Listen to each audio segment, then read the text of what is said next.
ஆத்தூர் நீர்த்தேக்கத்தில் உள்ள திண்டுக்கல் மாநகராட்சி குடிநீர் விநியோக பராமரிப்பை தனியாரிடம் ஒப்படைக்கக்கூடாது என்று சிபிஎம் கவுன்சிலர் KS கணேசன் வலியுறுத்தினார். மாமன்ற அவசர கூட்டத்தில் பேசுகையில் பல கோடி மதிப்புள்ள ஜெனரேட்டர் உள்ளிட்ட முக்கிய உபகரணங்களை பாதுகாப்பது மாநகராட்சியின் பொறுப்பு என்றும் அங்கு உதவி பொறியாளர், கண்காணிப்பாளர் போன்ற அதிகாரிகளை நியமிக்க வேண்டும் என்றும் அவர் தெரிவித்தார். இதற்கு பதிலளித்த ஆணையர் தற்போது ஒரு பிட்டர் பணியில் உள்ளதாகவும் ஜெனரேட்டர் உள்ளிட்ட உபகரணங்களுக்கு இன்சூரன்ஸ் செய்யப்பட்டுள்ளதாகவும் கூறினார். மேலும் புதிய உதவி பொறியாளர் நியமனம் கோரப்பட்டுள்ளது என்றார்.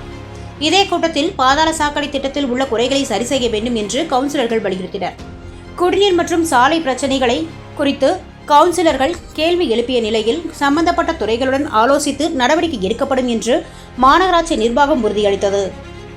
சான்றோர் குரல் செய்திகளுக்காக திண்டுக்கல் மாவட்ட செய்தியாளர் லட்சுமணனுடன் செய்தி வாசிப்பாளர் முத்துலட்சுமி.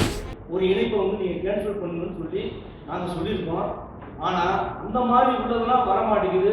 இந்த பாதாள சாக்கடையில் 2 இணைப்புகள் அந்த பாதாள சாக்கடை வேலை நடக்கவே மாட்டேங்குது. அது என்னன்னே தெரியல.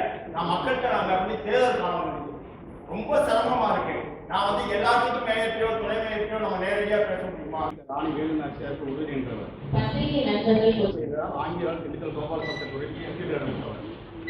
அவரின் தியாகத்தை போற்றும் வகையில் கோபாலசமுத்திர கொடுக்க அந்த மாநகரத்தில் வரைக்கும் நம்ம எடுத்தால் தான் தண்ணி ஓடையில போகும், அந்த பாலத்துக்கு வெளியே வராது.